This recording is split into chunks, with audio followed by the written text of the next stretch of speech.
Hello दोस्तों, उम्मीद है कि आप लोगों को मेरी ये कहानी वीडियो पसंद आ रही होगी। तो मेरे आज के कहानी का शीर्षक है गरीब के घर पिज्ज़ा। तो चलिए शुरू करते हैं।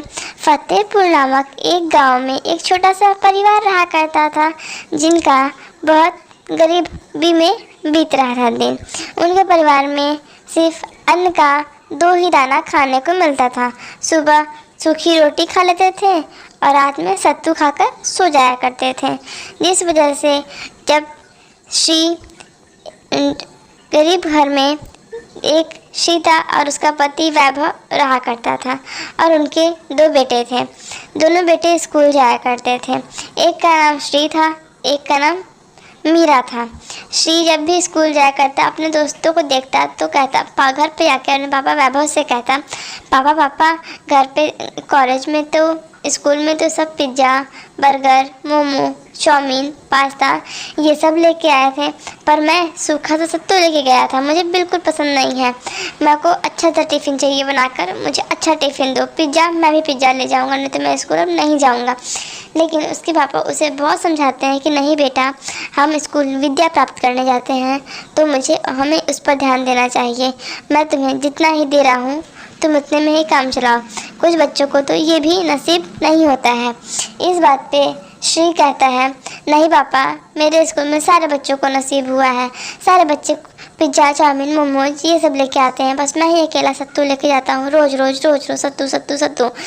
उस पर उसके पापा वैभव को गुस्सा आ जाता है और उसके पापा उसे एक थप्पड़ मार देते हैं, कहते हैं, और वहाँ से चले जाते हैं। तब उसकी पत्नी, वैभव की पत्नी, अपने बेटे श्री को समझाती है कि बेटा, हमारे पास जितना भी है हमें उसी से काम चलाना चाहिए।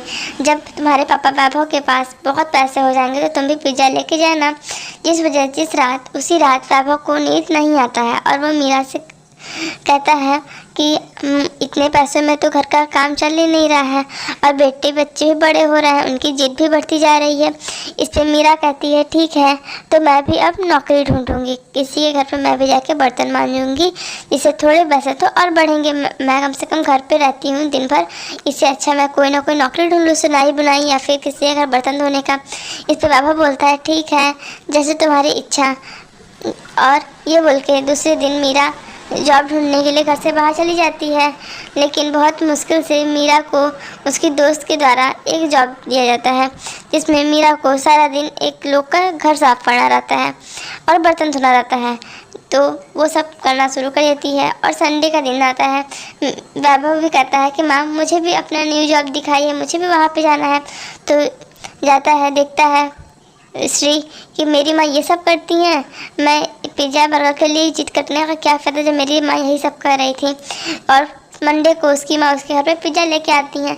सब अच्छे से खा तो लेते हैं, पर श्री का मन नहीं मानता है, वो पिज़्ज़ा नहीं खाता है और कहता है, मुझे ये पिज़्ज़ा नहीं खाना है, इसके बदले मैं चाहता हूँ कि आप घर पे रहें, आपको बर्तन धोने की या फिर कोई भी काम करने की कोई ज़रूरत नहीं है, सिर्फ जान दीजिए जैसे घर चल रहा है वैसे चलेगा। मैं सत्तू खाने को तैयार हूँ, पर आपको कहीं काम करने के लिए मैं नहीं भेज सकता। मैं इतना बड़ा तो हो गया हूँ कि मैं कुछ काम कर लूँ या फिर स्कूल से आने के बाद मैं कुछ बच्चों को पढ़ा दिया करूँगा, उससे जो पैसे मिलेंगे उससे हम लोग कुछ खरीदे खा ले जाएगा। इस पर उसकी माँ बहुत पसंद होती हैं और उसके पापा की भी आँखें नम हो जाती हैं। तो दोस्तों, थैंक्स फॉर वॉचिंग। वीडियो अच्छी लगी हो तो लाइक सब्सक्राइब करना ना भूलें। बाय बाय दोस्तों।